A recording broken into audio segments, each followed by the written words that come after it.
So hi everyone! We're here at Hotel Abilino at kasama po natin ang nag-iisang CEO President ng Eredanos Abilino Business Partner, nag-iisang Ricky Abilino.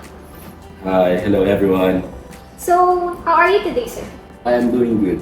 So I have some questions for you. Sure. So my first question is, describe your company in one word. Describe my company in one word. Yes. Consistent. One consistent. Consistent. Kasi, actually yan ang lagi kong, yan yung tinatayuan ko sa buhay ko na being consistent. Meron nga akong motto dyan eh, consistency is the key.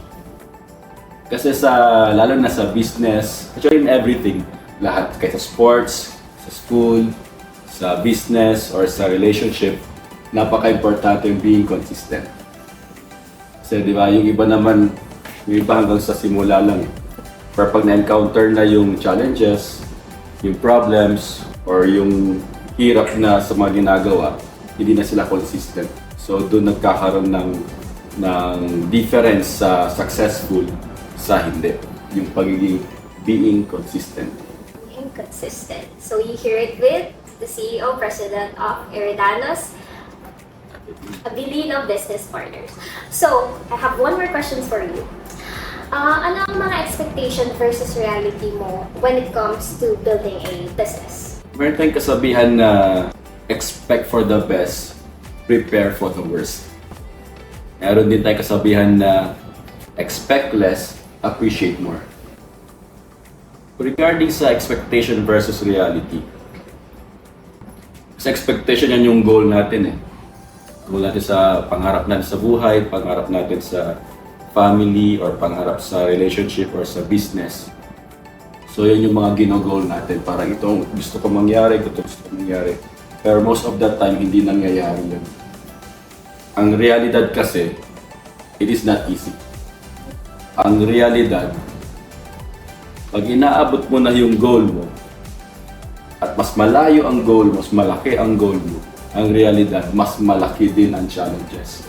Mas malaki din ang problema or mga circumstances na ma-encounter mo para maabot yung dream or goal or ina-expect mong mangyayari. So, expectation versus reality, ang masabi ko dyan, it's okay to goal or to aim high, pero reality, hindi ganun kadali. Isa pa dito, naalala ko lang yung versus yung theoretical sa realidad. Kasi minsan yung mga nagtuturo, halimbawa, hindi niya nagtuturo siya ng ganitong subject, pero hindi niya naman na-experience or hindi niya ginagawa.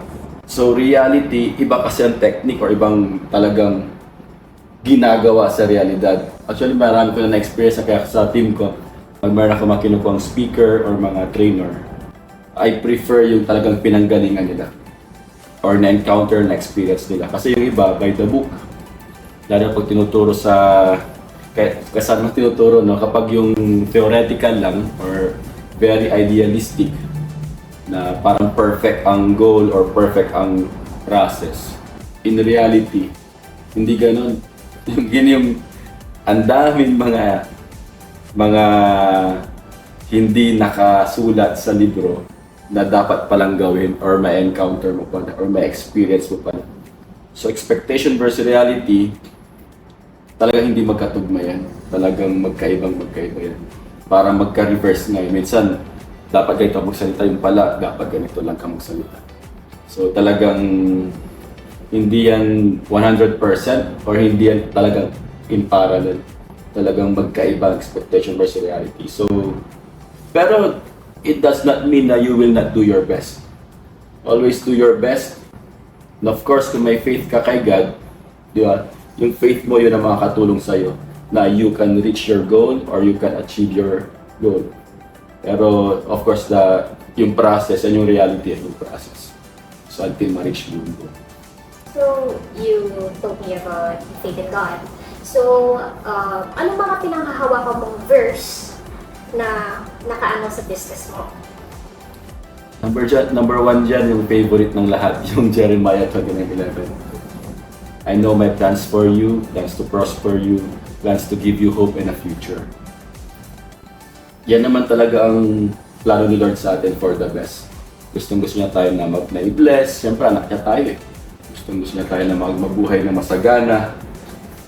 So, yan pinapanghawakan ko yan dahil alam ko ang goal ni Lord, ang gusto ni Lord para sa buhay ko at sa mga kasama ko rin na maging best ang buhay. So, yan ang sa mga pinanghawakan ko talaga. At saka, sabi rin ni Lord na God gave us the ability to produce wealth. So meaning, hindi ibig sabihin na may faith ka nga, may ano ka nga, tatamad-tamad ka na lang. Gave us the ability. Ibig sabihin, action yun, action word. You need to take action. So to produce wealth, kung ano yung goal mo, yung dream mo, yung wealth, para ma-achieve. Pero binigyan niya tayo. And then isa pa, ano pa ba isa? Na verse na regarding sa business na pinangatawan, yung seek first His kingdom and all these things shall be added unto you. All, lahat. So, si Lord hindi lang about salvation, about blessing na nakaprepare sa langit, ganun din nakaprepare din dito or nakahanda para sa atin. So, ganun kabait si Lord.